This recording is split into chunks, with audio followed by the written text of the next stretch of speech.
Hi hello ನಮಸ್ಕಾರ ಎಲ್ಲರಿಗೂ nature spirit 9 ಆಟ್ Kannada ಟಾರೋ card ರೀಡಿಂಗಿಗೆ welcome. ಇವತ್ತು ನಾನು ತಗೋತಾ ಇರುವಂತಹ ರೀಡಿಂಗ್ ಏನು ಅನ್ನೋದಾದ್ರೆ ಆಗಸ್ಟ್ ತಿಂಗಳಲ್ಲಿ ಬರುವಂತಹ ಅತ್ಯಂತ ಪ್ರಿಯವಾದಂತಹ ಹಬ್ಬವಾದ ಶ್ರೀ ವರಮಹಾಲಕ್ಷ್ಮಿ ಹಬ್ಬದ ಪ್ರಯುಕ್ತವಾಗಿ ತಾಯಿ ಮಹಾಲಕ್ಷ್ಮಿಗೆ ಅತ್ಯಂತ ಪ್ರಿಯವಾದ ವಸ್ತುಗಳಲ್ಲಿ ಈ 3 ವಸ್ತುಗಳು ಕೂಡ ಹೌದು ಅಲ್ವಾ. ಅಂದ್ರೆ ನಿಮ್ಮ ಆಯ್ಕೆಯಾಗಿ ನಾನು ಏನನ್ನ ಕೊಟ್ಟಿದ್ದೇನೆ, ಗೋಮತಿ ಚಕ್ರ, ಕವಡೆ ಮತ್ತೆ ಕಮಲದ ಬೀಜಗಳನ್ನ ನಿಮ್ಮ ಆಯ್ಕೆಯಾಗಿ ಕೊಟ್ಟಿದ್ದೇನೆ. ಸೊ ಇದೆಲ್ಲವೂ ಕೂಡ ತಾಯಿ ಮಹಾಲಕ್ಷ್ಮಿಗೆ ಅತ್ಯಂತ ಪ್ರಿಯವಾದಂತಹ ವಸ್ತುಗಳು. ಇದೆಲ್ಲದರಲ್ಲಿಯೂ ಕೂಡ ನಾವು ಅರ್ಚನೆಗಳನ್ನ ಮಾಡ್ತೀವಿ. ತಾಯಿ ಮಹಾಲಕ್ಷ್ಮಿಗೆ ಅತ್ಯಂತ ಪ್ರಿಯವಾದಂತಹ ವಸ್ತುಗಳನ್ನ ಇಟ್ಟು ಪೂಜೆಗಳನ್ನ ಮಾಡ್ತೀವಿ.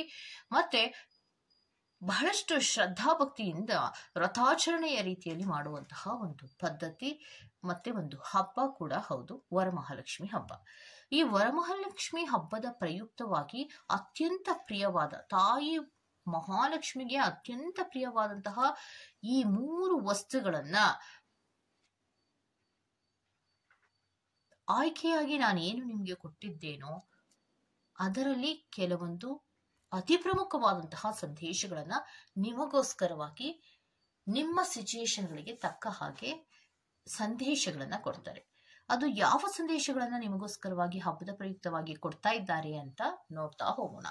ಸೊ ಇದೆಲ್ಲವೂ ಕೂಡ ಇನ್ ಜನರಲ್ ಆಗಿರೋದ್ರಿಂದ ನಿಮ್ಗೆ ರೆಸೋನೇಟ್ ಆದ್ರೆ ಮಾತ್ರ ತಗೊಳ್ಳಿ. ಹಾಗೇನೆ ಸ್ಕ್ರೀನ್ ಮೇಲೆ ಕಾಣ್ತಾ ಇರುವಂತಹ ಒಂದು ನಂಬರ್ ಅದು ಪರ್ಸನಲ್ ರೀಡಿಂಗಿನ ನಂಬರ್ ಆಗಿರತ್ತೆ. ಯಾರಿಗೆಲ್ಲ ಪರ್ಸನಲ್ ರೀಡಿಂಗಿನ ಅವಶ್ಯಕತೆ ಇದೆಯೋ ಅವರೆಲ್ಲರೂ ಕೂಡ ವಾಟ್ಸಪ್ ಮೆಸೇಜ್ ಅನ್ನ ಮಾಡೋದ್ರ ಮೂಲಕ ಪೇ ಮಾಡಿ ನಿಮ್ಮ ರೀಡಿಂಗ್ಸ್ ಗಳನ್ನ ನೀವು ತಗೋಬಹುದಾಗಿರತ್ತೆ. ಸೊ ಆಯ್ಕೆಗಳನ್ನ ಮಾಡ್ಕೊಳ್ಳುವಾಗ ಬಹಳ ಕಾನ್ಸಂಟ್ರೇಷನ್ ಇಂದಲೇ ಆಯ್ಕೆಗಳನ್ನ ಮಾಡ್ಕೊಳ್ಳಿ. 3 ಆಯ್ಕೆಗಳು ನಿಮ್ಗೆ ಕೊಟ್ಟಿದ್ದೇನೆ. ಗೋಮತಿ ಚಕ್ರವನ್ನ ಆಯ್ಕೆ ಮಾಡ್ಕೊಂಡ್ರೆ ಫೈಲ್ ನಂಬರ್ 1, ಕವಡೆಯನ್ನ ಆಯ್ಕೆ ಮಾಡ್ಕೊಂಡ್ರೆ ಫೈಲ್ ನಂಬರ್ 2, ಕಮಲದ ಬೀಜ ಇರುವಂತಹ ಒಂದು ಇಮೇಜ್ ಅನ್ನ ಆಯ್ಕೆ ಮಾಡ್ಕೊಂಡ್ರೆ ಫೈಲ್ ನಂಬರ್ 3 ಆಗಿರತ್ತೆ. ಸೊ ಯಾವ ಒಂದು ಆಯ್ಕೆ ನಿಮ್ಗೆ ತುಂಬಾ ಅಟ್ರಾಕ್ಟ್ ಆಗುತ್ತೋ ಅದನ್ನ ಸೆಲೆಕ್ಟ್ ಮಾಡಿಕೊಂಡು ನಿಮ್ಮ ಸಿಚುಯೇಷನ್ಗಳಿಗೆ ತಕ್ಕಂತೆ ತಾಯಿ ವರಮಹಾಲಕ್ಷ್ಮಿ ಅವರು ಯಾವ ಸಂದೇಶವನ್ನ ಕೊಡ್ತಾ ಇದ್ದಾರೆ ಅಂತ ನೀವು ನೋಡ್ತಾ ಹೋಗ್ಬೋದಾಗಿರತ್ತೆ. ಹಾಗೇನೆ ಡಿಸ್ಕ್ರಿಪ್ಷನ್ ಬಾಕ್ಸ್ ನಲ್ಲಿ ಪ್ರತಿ ಫೈಲ್ ಟೈಮಿಂಗ್ಸ್ ಅನ್ನ ಕ್ಲಿಯರ್ ಆಗಿ ಮೆನ್ಷನ್ ಮಾಡಿರ್ತೀನಿ. ನೀವು ಯಾವ ಫೈಲ್ ಅನ್ನ ಸೆಲೆಕ್ಟ್ ಮಾಡ್ಕೊಂಡಿರ್ತೀರೋ ಆ ಫೈಲ್ ಟೈಮಿಂಗ್ಸ್ ಅನ್ನ ನೋಡಿ ಸ್ಕಿಪ್ ಆಗಿ ನಿಮ್ಮ ರೀಡಿಂಗ್ಸ್ ಗಳನ್ನ ನೀವು ತಗೋಬಹುದಾಗಿರತ್ತೆ. ಓಕೆ, ಶುರು ಮಾಡೋಣ. Okay, let start. ಯಾರೆಲ್ಲ ಗೋಮತಿ ಚಕ್ರವನ್ನ ಆಯ್ಕೆ ಮಾಡ್ಕೊಂಡಿದ್ದೀರೋ ಅದು ಫೈಲ್ ನಂಬರ್ 1 ಆಗಿರತ್ತೆ. ಸೊ ವರಮಹಾಲಕ್ಷ್ಮಿ ಹಬ್ಬದ ಪ್ರಯುಕ್ತವಾಗಿ ನಾವು ಏನು ತಾಯಿ ವರಮಹಾಲಕ್ಷ್ಮಿ ಅವರ ಕಡೆಯಿಂದ ಸಂದೇಶವನ್ನ ತಗೋತಾ ಇದ್ದೀವೋ ಅದು ನಿಮ್ಮ ಸಿಚುಯೇಷನ್ಗಳಿಗೆ ತಕ್ಕಂತೆಯೇ ಇರತ್ತೆ. ಓಕೆ, ಸೊ ಏನ್ ಹೇಳ್ತಾ ಇದ್ದಾರೆ ಅನ್ನೋದಾದ್ರೆ ಸ್ವಲ್ಪ ಸಂತೋಷದ ಕಡೆಗೆ, ನಿನ್ನ ನೆಮ್ಮದಿಯ ಕಡೆಗೆ, ನಿನ್ನ ಸಂತೋಷಕ್ಕೆ ಮತ್ತೆ ನೀನು ಖುಷಿಯಾಗಿರುವಂತಹ ರೀತಿಯಲ್ಲಿ ಏನನ್ನ ಮಾಡ್ಬೋದೋ ಅದನ್ನ ಮಾಡು. ನಿನಗೆ ಹೊರಗಡೆ ಹೋಗ್ಬೇಕು ಅನ್ಸಿದ್ರೆ, ದೇವಸ್ಥಾನಗಳನ್ನ ನೋಡ್ಬೇಕು ಅನ್ಸಿದ್ರೆ, ಆ ನದಿಯ ಸ್ನಾನವನ್ನ ಮಾಡ್ಬೇಕು ಅಂತ ಅನ್ಸಿದ್ರೆ ಖಂಡಿತವಾಗಿಯೂ ನೀನು ಅದನ್ನ ಮಾಡು ಅನ್ನೋದನ್ನ ಹೇಳ್ತಾ ಇದ್ದಾರೆ. ಯಾಕೆ ಅನ್ನೋದಾದ್ರೆ ತುಂಬಾ ಸ್ಟ್ರೆಸ್ಸಿನಲ್ಲಿ ಇದ್ದಂತಹ ದಿನಗಳು, ಮತ್ತೆ ತುಂಬಾ ಗೊಂದಲದಲ್ಲಿ ಇದ್ದಂತಹ ದಿನಗಳು, ಮತ್ತೆ ತುಂಬಾ ಒಂದು ಸಮಸ್ಯೆಗಳ ರೀತಿಯಲ್ಲಿ, ಮತ್ತೆ ಹಣಕಾಸಿನಲ್ಲಿಯೂ ಕೂಡ ತುಂಬಾ ಸಮಸ್ಯೆಗಳ ರೀತಿಯಲ್ಲಿ ಒದ್ದಾಡಿರುವಂತಹ ಸಾಧ್ಯತೆಗಳು ಹೆಚ್ಚಾಗಿಯೇ ಇರತ್ತೆ. ಆ ಕಾರಣಕ್ಕೋಸ್ಕರವಾಗಿ ನಿನ್ನ ಒಂದು ಮನಸ್ಸಾಗ್ಲಿ, ಮೈಂಡ್ ಆಗ್ಲಿ ಅಥವಾ ದೈಹಿಕವಾಗಿ ಆಗ್ಲಿ ತುಂಬಾ ಒಂದು ಸ್ಟ್ರೆಸ್ ಆದಾಗ ಅಂತಹ ಸಂದರ್ಭಗಳಲ್ಲಿ ನೀನು ಕೆಲವೊಂದು ದೇವಸ್ಥಾನಗಳನ್ನ ಭೇಟಿ ಮಾಡಬಹುದು ಅಥವಾ ನಿನಗೆ ಸಮಾಧಾನವಾದಂತಹ ಸ್ಥಳಗಳಲ್ಲಿ ನೀನು ಸ್ವಲ್ಪ ಸಮಯವನ್ನ ಕಳೆಯೋದ್ರಿಂದ ನಿನ್ನ ಮನಸ್ಸು ಸ್ವಲ್ಪ ಶಾಂತವಾಗತ್ತೆ ಮತ್ತೆ ಖುಷಿಯಾಗಿ ಕೂಡ ಇರೋದಕ್ಕೆ ಸಾಧ್ಯ ಆಗತ್ತೆ.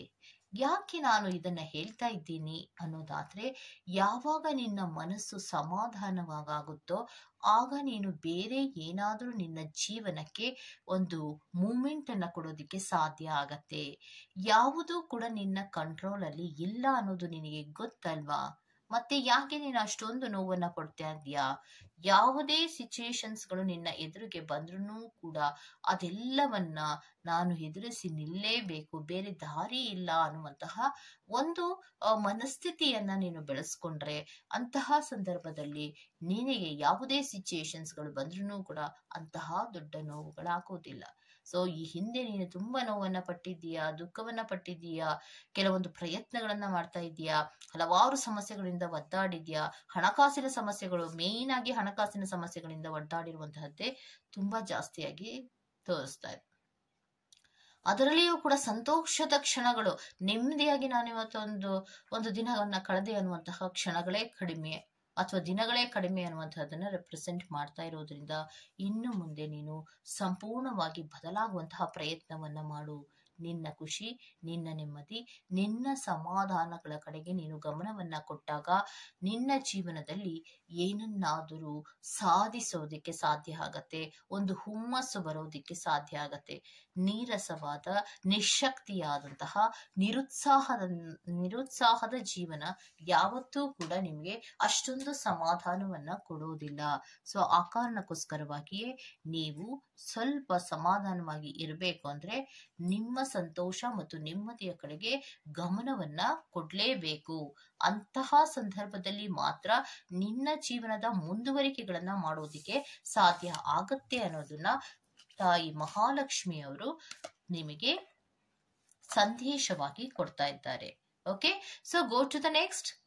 ಕವಡೆಗಳು. ಪಾಯಲ್ ನಂಬರ್ 2, ಕವಡೆಗಳನ್ನ ಯಾರೆಲ್ಲ ಆಯ್ಕೆಯನ್ನ ಮಾಡ್ಕೊಂಡಿದ್ದೀರೋ, ಸೊ ನಿಮಗೆ ಈ ವರಮಹಾಲಕ್ಷ್ಮಿ ಹಬ್ಬದ ಪ್ರಯುಕ್ತವಾಗಿ ತಾಯಿ ಮಹಾಲಕ್ಷ್ಮಿ ಅವರು ಯಾವ ಸಂದೇಶವನ್ನ ಕೊಡ್ತಾ ಇದ್ದಾರೆ ಅಂದ್ರೆ, ಸ್ವಲ್ಪ ತಾಳ್ಮೆಯಿಂದ ಇರು, ಎಲ್ಲ ಕೆಲಸಗಳು ಆಗತ್ತೆ, ಸ್ವಲ್ಪ ತಾಳ್ಮೆ ಬೇಕು. ಮತ್ತೆ ನಿನಗೆ ಅಥವಾ ನಿನ್ನ ಕೆಲಸಗಳಿಗೆ ಸಹಾಯವಾಗುವಂತಹ ರೀತಿಯಲ್ಲಿಯೇ ಕೆಲವೊಂದು ವ್ಯಕ್ತಿಗಳನ್ನ ನಿನ್ನ ಎದುರಿಗೆಯೇ ತಂದು ನಿಲ್ಲಿಸ್ತೀನಿ. ಅವರು ಯಾವುದೇ ಕಾರಣಕ್ಕೂ ನಿನಗೆ ತೊಂದರೆಯನ್ನ ಕೊಡೋದಿಲ್ಲ, ಅವರು ನಿನ್ನ ಸಹಾಯಕ್ಕಾಗಿಯೇ ಬರ್ತಾರೆ. ಅದಕ್ಕೋಸ್ಕರ ಸ್ವಲ್ಪ ತಾಳ್ಮೆಯಿಂದ ಇರು ಅನ್ನೋದನ್ನ ಹೇಳ್ತಾ ಇದ್ದಾರೆ. ಯಾವುದೋ ಒಂದು ಕೆಲಸವನ್ನ, ಏನೋ ಒಂದು ಮನಸ್ಸಿನಲ್ಲಿ ಅಚೀವನ್ನ ಮಾಡಬೇಕು ಅನ್ನುವಂತಹ ಉದ್ದೇಶಗಳಿಗೋಸ್ಕರವಾಗಿ, ಸ್ಟೆಬಿಲಿಟಿಗಳಿಗೋಸ್ಕರವಾಗಿ ತುಂಬಾ ಕಷ್ಟವನ್ನ ಪಡ್ತಾ ಇರುವಂತಹ ಸಾಧ್ಯತೆಗಳಿದೆ. ಹಲವಾರು ಯೋಚನೆಗಳನ್ನ ಮಾಡ್ತಾ ಇರುವಂತಹ ಸಾಧ್ಯತೆಗಳಿದೆ. ಪ್ರೋಗ್ರೆಸ್ಸಿನ ಬಗ್ಗೆ ಹಗಲು ರಾತ್ರಿ ಯೋಚನೆಯನ್ನ ಮಾಡ್ತಾ ಇರೋದಿಕ್ಕೆ ತಾಯಿ ಮಹಾಲಕ್ಷ್ಮಿ ಅವರು ಏನ್ ಹೇಳ್ತಾ ಇದ್ದಾರೆ ಅಂದ್ರೆ, ಖಂಡಿತವಾಗಿಯೂ ನೀನು ಅನ್ಕೊಂಡಂತಹ ಎಲ್ಲ ಕೆಲಸಗಳು ಆಗತ್ತೆ. ನಿನಗೆ ನಾನೊಂದು ಸ್ಟೆಬಿಲಿಟಿಯನ್ನ ಕೊಡ್ತೀನಿ, ಸ್ಥಿರತೆಯನ್ನ ಕೊಡ್ತೀನಿ.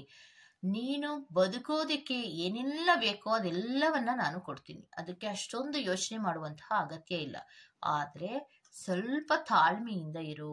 ಸ್ವಲ್ಪ ತಾಳ್ಮೆಯಿಂದ ಇದ್ದಾಗ ನಿನ್ನ ಪರಿಸ್ಥಿತಿಗಳೆಲ್ಲವೂ ಕೂಡ ಸರಿ ಹೋಗುತ್ತೆ. ಯಾರು ನಿನ್ಗೆ ಸಹಾಯಕ್ಕೆ ಬರಲ್ಲ ಅಂತ ಹೇಳ್ತಾರೋ ಆ ವ್ಯಕ್ತಿಗಳೇ ನಿನಗೆ ಸಹಾಯಕ್ಕೆ ಬಂದು ನಿಲ್ಲೋ ತರ ನಾನು ಮಾಡ್ತೀನಿ. ಸೊ ಅದಕ್ಕೋಸ್ಕರ ಯೋಚನೆ ಮಾಡೋದಾಗ್ಲಿ, ಅಳೋದಾಗ್ಲಿ, ಸಂಕಟ ಪಡೋದಾಗ್ಲಿ ಏನೂ ಮಾಡಬೇಡ. ಇಷ್ಟು ದಿನದವರೆಗೆ ಇದ್ದಂತಹ ರೀತಿಯೇ ಬೇರೆ. ಇನ್ನ ಮುಂದೆ ನಾನೇ ನಿನಗೆ ಹೇಳ್ತಾ ಇದ್ದೀನಿ ಅಂದ್ರೆ, ನಿನ್ನ ಜೀವನದಲ್ಲಿ ಒಂದು ಸಕ್ಸಸ್ ಅಥವಾ ಒಂದು ಅಚೀವ್ಮೆಂಟ್ ಅನ್ನೋದು ಖಂಡಿತವಾಗಿಯೂ ಆಗತ್ತೆ, ಸ್ಟೆಬಿಲಿಟಿ ಅನ್ನೋದು ಆಗತ್ತೆ. ಇಷ್ಟು ದಿನ ನಿನಗೆ ಒಂದು ರೀತಿಯ ಬ್ಯಾಲೆನ್ಸ್ ಅನ್ನುವಂತಹ ರೀತಿಯಲ್ಲಿ ಇರ್ತಿತ್ತು, ಅಥವಾ ಕೆಲವೊಂದು ಹಾಗೂ ಇಲ್ಲ ಹೀಗೂ ಇಲ್ಲ, ಅತಿಯಾದ ನಷ್ಟವೂ ಇಲ್ಲ, ಅತಿಯಾದ ಲಾಭವೂ ಇಲ್ಲ ಅನ್ನೋ ತರ ಏನೋ ಒಂದು ಬ್ಯಾಲೆನ್ಸ್ ಅನ್ನುವಂತಹ ರೀತಿಯಲ್ಲಿ ಆಗ್ತಾ ಇತ್ತು.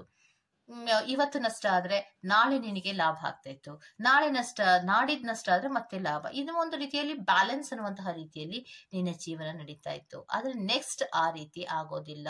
ನಿನ್ನ ಜೀವನದಲ್ಲಿ ಹಲವಾರು ಬದಲಾವಣೆಗಳನ್ನ ನೀನು ನೋಡ್ತೀಯ, ಪ್ರೋಗ್ರೆಸ್ ಅನ್ನ ನೋಡ್ತೀಯ. ಯಾರು ನಿನಗೆ ತೊಂದರೆಯನ್ನ ಕೊಡ್ತಾ ಇದ್ರೋ ಅವರೆಲ್ಲರೂ ನಿನ್ನ ಸಹಾಯಕ್ಕೆ ಬರುವ ರೀತಿಯಲ್ಲಿ ನಾನು ಮಾಡ್ತೀನಿ. ನಿನ್ನ ಜೀವನಕ್ಕೆ ಸಹಾಯವಾಗುವಂತಹ ವ್ಯಕ್ತಿಗಳು ನೀನು ಆಗಸ್ಟ್ ತಿಂಗಳಲ್ಲಿ ಭೇಟಿ ಮಾಡುವಂತಹ ಸಾಧ್ಯತೆಗಳಿರುತ್ತೆ. ಸಮಾಧಾನವಾಗಿ ಇರು ಅನ್ನುವಂತಹ ಕೆಲವೊಂದು ಉತ್ತರಗಳನ್ನ ನಿಮ್ಗೆ ಸಂದೇಶವಾಗಿ ಕೊಡ್ತಾ ಇದ್ದಾರೆ. ಇದು ಕವಡೆಗಳನ್ನ ಯಾರೆಲ್ಲ ಆಯ್ಕೆಯನ್ನ ಮಾಡ್ಕೊಂಡಿದ್ದೀರೋ ಸೊ ಅವರಿಗೆ reading. Go to the next, file number 3. Okay, so ಯಾರೆಲ್ಲ ಕಮಲದ ಬೀಜಗಳನ್ನ ಆಯ್ಕೆ ಮಾಡ್ಕೊಂಡಿದ್ದೀರೋ ಸೊ ಅದು ಫೈಲ್ ನಂಬರ್ 3 ಆಗಿರತ್ತೆ. ಸೊ ಶ್ರೀ ವರಮಹಾಲಕ್ಷ್ಮಿ ಹಬ್ಬದ ಪ್ರಯುಕ್ತವಾಗಿ ತಾಯಿ ಮಹಾಲಕ್ಷ್ಮಿ ಅವರು ನಿಮ್ಗೆ ನೀಡ್ತಾ ಇರುವಂತಹ ಸಂದೇಶ ಏನು ಅಂದ್ರೆ, ಪಾಸ್ಟಿನಲ್ಲಿ ಆದಂತಹ ಕೆಲವು ವಿಚಾರಗಳನ್ನ ಬಿಟ್ಬಿಡು. ಅದನ್ನ ಎಲ್ಲವನ್ನ ಈಗ ಯೋಚನೆ ಮಾಡಿ ಅದಕ್ಕೆ ಉತ್ತರಗಳನ್ನ ಹುಡುಕುವಂತಹ ಪ್ರಯತ್ನವನ್ನ ಮಾಡಬೇಡ, ಅಥವಾ ಅದಕ್ಕೆ ಕನ್ಕ್ಲೂಷನ್ಸ್ ಬೇಕು ಅನ್ನುವಂತಹ ಪ್ರಯತ್ನವನ್ನ ಮಾಡಬೇಡ.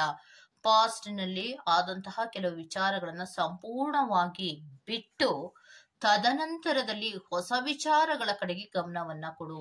ನೀನು ಸುಮ್ಮನೆ ಕೂತ್ಕೊಳ್ಳೋದನ್ನ ಬಿಟ್ಟು ನಿನ್ನ ಜೀವನಕ್ಕೆ ಏನ್ ಬೇಕೋ ಅದನ್ನ ಮಾಡು. ಯಾವುದೇ ಸಂಬಂಧಗಳಾಗ್ಲಿ, ಯಾವುದೇ ಒಂದು ರೀತಿಯ ಬಂಧಗಳಾಗ್ಲಿ, ಇದ್ಯಾವುದೂ ಕೂಡ ನಿನಗೆ ಸಹಾಯಕ್ಕೆ ಬರೋದಿಲ್ಲ. ನಿನ್ನ ಜೀವನದಲ್ಲಿ ನಿನ್ನ ಸಹಾಯಕ್ಕೆ ಬರುವಂತಹದ್ದು ಏನು ಅಂದ್ರೆ ನಿನ್ನ ಆತ್ಮವಿಶ್ವಾಸ ಮಾತ್ರ. ನಿನ್ನಲ್ಲಿ ಆತ್ಮವಿಶ್ವಾಸ ಇದ್ದಾಗ ಮಾತ್ರ ನೀನು ಏನನ್ನಾದ್ರೂ ಮಾಡಬಹುದು ಅನ್ನುವಂತಹ ಕೆಲವು ಹೆಜ್ಜೆಗಳನ್ನ ಅಥವಾ ಕೆಲವು ಆಕ್ಷನ್ಸ್ ಗಳನ್ನ ತಗೊಳ್ಳೋದಿಕ್ಕೆ ಸಾಧ್ಯ ಆಗತ್ತೆ. ಹಿಂದೆ ಆದಂತಹ ಕೆಲವು ತಪ್ಪುಗಳಿರ್ಬಹುದು, ನೋವುಗಳಿರ್ಬಹುದು, ಡಿಸಪಾಯಿಂಟ್ಮೆಂಟ್ಗಳಿರಬಹುದು, ಅಥವಾ ಕೆಲವೊಂದು ರೀತಿಯ ಗೊಂದಲಗಳ ಕಷ್ಟಗಳು ಅಂತಾರೆ. ಅಂದ್ರೆ ತಾವು ಏನೂ ಮಾಡದೇ ಇರುವಂತಹ ತಪ್ಪಿಗೆ ಕೆಲವೊಂದು ಅವಮಾನಗಳಿರ್ಬೋದು, ಅಥವಾ ಏನೂ ಮಾಡದೇ ಇರುವಂತಹ ತಪ್ಪುಗಳಿಗೆ ಕೆಲವೊಂದು ಶಿಕ್ಷೆಗಳಿರಬಹುದು, ಅಥವಾ ಸಂಕಟಗಳಿರ್ಬಹುದು. ಇದೆಲ್ಲವನ್ನ ನೀನು ಅನುಭವಿಸಿದ್ಯಾ, ಬಿಟ್ಬಿಡು. ಆದಂತಹ ಕೆಲವು ವಿಚಾರಗಳ ಕಡೆಗೆ ಗಮನ ಕೊಡೋದನ್ನ ಬಿಟ್ಟು ನಿನ್ನ ಜೀವನಕ್ಕೆ ನೀನ್ ಏನ್ ಮಾಡ್ಬೇಕು ಅದನ್ನ ಮಾಡುವ ಪ್ರಯತ್ನವನ್ನ ಮಾಡು. ಸೊ ನಿನ್ನ ಜೀವನದಲ್ಲಿ ನಿನಗೆ ಎಲ್ಲ ಬಣ್ಣಗಳನ್ನು ನಾನು ಕೊಡ್ತೀನಿ. ಆದ್ರೆ ಈ ಒಂದು ಹಲವಾರು ಕಷ್ಟಗಳನ್ನ ನೆನೆದು ನೆನೆದು ನೆನೆದು ಅಳ್ತಿಯಲ್ಲ, ಅದನ್ನ ಬಿಟ್ಬಿಡು. ಕಷ್ಟಗಳು ಬಂತು ಹೋಯ್ತು. ಹೋದಂತಹ ಕಷ್ಟಗಳಿಗೆ ಯಾಕೆ ನೆನಪು ಮಾಡ್ಕೊಂಡು ಅಷ್ಟೊಂದು ಟೈಮನ್ನ ವೇಸ್ಟ್ ಮಾಡುವಂತಹದ್ದೇನಿದೆ? ನನ್ನ ಜೀವನಕ್ಕೆ ಏನ್ ಬೇಕು, ಪಾಸಿಟಿವ್ ಆದಂತಹ ರೀತಿಯಲ್ಲಿ ನಾನು ಏನ್ ಮಾಡಬಹುದು, ನನ್ನಿಂದ ಏನ್ ಮಾಡೋಕ್ಕಾಗತ್ತೆ, ಯಾವ ಗುರಿಯನ್ನ ನಾನು ಇಟ್ಕೋಬೇಕು, ಯಾವ ಗುರಿಯ ಕಡೆಗೆ ನಾನು ಹೋಗ್ಬೇಕು, ನಾನು ಹೇಗೆ ಸಂತೋಷವಾಗಿರ್ಬೇಕು, ನನ್ನ ಸಂತೋಷದ ಕಡೆಗೆ ನಾನು ಹೇಗೆ ಮುಂದುವರಿಕೆಗಳನ್ನ ಮಾಡ್ಬೇಕು, ಇದನ್ನ ಯೋಚನೆ ಮಾಡಿ. ಸೊ ರಿಲೇಶನ್ಶಿಪ್ಪಿನಲ್ಲಿ ಇರ್ಬಹುದು, ಫ್ರೆಂಡ್ಶಿಪ್ಪಿನಲ್ಲಿ ಇರ್ಬಹುದು, ಕೊಲೀಗಿನಲ್ಲಿ ಇರಬಹುದು, ಅಥವಾ ಬೇರೆ ಯಾವುದೇ ಸಂಬಂಧಗಳಲ್ಲಿ ಇದ್ರೂ ಕೂಡ ಬರೀ ನೋವುಗಳೇ ಹೊರತು ಅದರಲ್ಲಿ ಸಂತೋಷ ಅನ್ನೋದು ಸಿಗೋದಿಕ್ಕೆ ಸಾಧ್ಯ ಇಲ್ಲ. ಯಾಕಂದ್ರೆ ಹಿಂದೆ ಮುಂದೆ ಮಾತಾಡುವಂತಹ ವ್ಯಕ್ತಿಗಳೇ ನಮ್ಮ ಸುತ್ತಮುತ್ತ ಎಲ್ಲರೂ ಇರ್ತಾರೆ. ಮುಂದೆ ಪ್ರೀತಿಯನ್ನ ತೋರಿಸುವಂತಹ ವ್ಯಕ್ತಿಗಳು ಹಿಂದೆ ನಮ್ಮ ವಿರುದ್ಧವಾಗಿ ಕೆಲಸವನ್ನ ಮಾಡ್ತಾ ಇರಬಹುದು, ಅಥವಾ ನಮ್ಮ ವಿರುದ್ಧವಾಗಿ ಮಾತಾಡ್ತಾ ಇರಬಹುದು. ಎಲ್ಲರನ್ನ ಕಣ್ಮುಚ್ಚಿ ನಂಬಿ ಅವರಿಂದ ಆದಂತಹ ಕೆಲವೊಂದು ನೋವುಗಳಿಗೆ ಅಳ್ತಾ ಕೂತಿರೋದ್ರಲ್ಲಿ ಪ್ರಯೋಜನ ಇಲ್ಲ. ಪಾಸ್ಟಿನ ಕೆಲವು ವಿಚಾರಗಳನ್ನ ಬಿಟ್ಟು ನಿನ್ನ ಜೀವನದಲ್ಲಿ ಹಲವಾರು ರೀತಿಯ ಪಾಸಿಟಿವ್ ಆದಂತಹ ಕೆಲವೊಂದು ಲೈಟ್ಸ್ ಗಳಿದೆ, ಅದನ್ನ ನೋಡುವಂತಹ ಪ್ರಯತ್ನವನ್ನ ಮಾಡು. ಬದುಕನ್ನ ಕಲರ್ಫುಲ್ ಮಾಡ್ಕೋ. ಬರೀ ವೈಟ್ ಬ್ಲ್ಯಾಕ್ ಅಷ್ಟೇ. ಸೊ ಹೊರ ಜಗತ್ತಿನಲ್ಲಿ ನೀವು ಹೇಗೆ ಕಾಣ್ತಿರೋ ಮನಸ್ಸಿನಲ್ಲಿಯೂ ನೀವು ಅದೇ ರೀತಿ ಇಲ್ಲ ಅಲ್ವಾ? ಸೊ ಹೊರಗಡೆ ನಿಮ್ಮನ್ನ ನೋಡಿದ ಜನರೆಲ್ಲರೂ ಕೂಡ ಅನ್ಕೋತಾರೆ ತುಂಬಾ ಚೆನ್ನಾಗಿದ್ದೀರಾ, ಮನಸ್ಸಿನಲ್ಲಿ ಮಾತ್ರ ಕತ್ತಲೆ ಆವರಿಸಿದೆ. ಆ ಕತ್ತಲೆ ಏನು ಆವರಿಸಿದೆಯೋ ಅದನ್ನ ತೆಗೆದು ಹಾಕಿ ಜೀವನದಲ್ಲಿ ಸಂತೋಷವಾಗಿರುವ ಪ್ರಯತ್ನಗಳನ್ನ ಮಾಡು. ಆಗ ಮಾತ್ರ ಏನನ್ನಾದ್ರೂ ನೀನು ಸಾಧಿಸ್ತೀಯಾ. ಆ ಕಡೆಗೆ ಗಮನವನ್ನ ಕೊಡು, ಕೂತ್ಕೊಂಬೇಡ, ಆಕ್ಷನ್ಸ್ ಅನ್ನ ಮಾಡು. ಯಾಕಂದ್ರೆ ಎಷ್ಟೋ ಜನರು ಫೈಲ್ ನಂಬರ್ 3 ಯಾರೆಲ್ಲ ಆಯ್ಕೆಯನ್ನು ಮಾಡ್ಕೊಂಡಿದ್ದೀರೋ, ಎಷ್ಟೋ ಜನರು ನಿಂತ ನೀರಿನ ರೀತಿಯಲ್ಲಿಯೇ ಜೀವನವನ್ನ ಸಾಗಿಸ್ತಾ ಇದ್ದೀರಾ.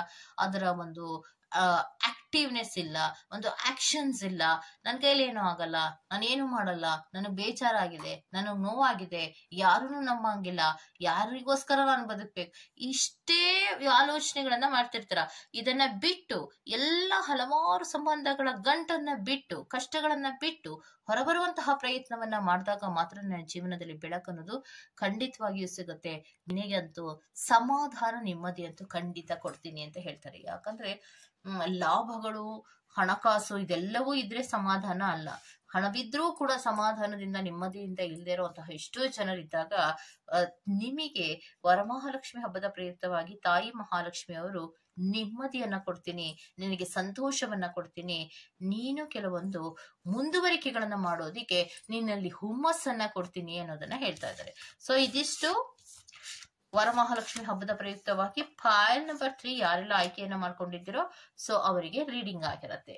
ಸೊ ಈ ತರಹದ ಕೆಲವೊಂದು ರೀಡಿಂಗ್ಸ್ ಗಳು ನಿಮ್ಗೆ ಇಷ್ಟ ಆಗ್ತಾ ಇದ್ರೆ ದಯವಿಟ್ಟು ಸಬ್ಸ್ಕ್ರೈಬ್ ಮಾಡಿ, ಪಕ್ಕದಲ್ಲಿ ಇರುವಂತಹ ಬೆಲ್ ಐಕಾನ್ ಅನ್ನ ಪ್ರೆಸ್ ಮಾಡಿ. ನಾನು ನಿಮ್ಮನ್ನ ಮತ್ತೊಂದು ರೀಡಿಂಗ್ ಗಳಲ್ಲಿ ಸಿಗ್ತೀನಿ ಅಂತ ಹೇಳ್ತಾ ಅಲ್ಲಿವರೆಗೂ ಟೇಕ್ ಕೇರ್, ಬಾಯ್.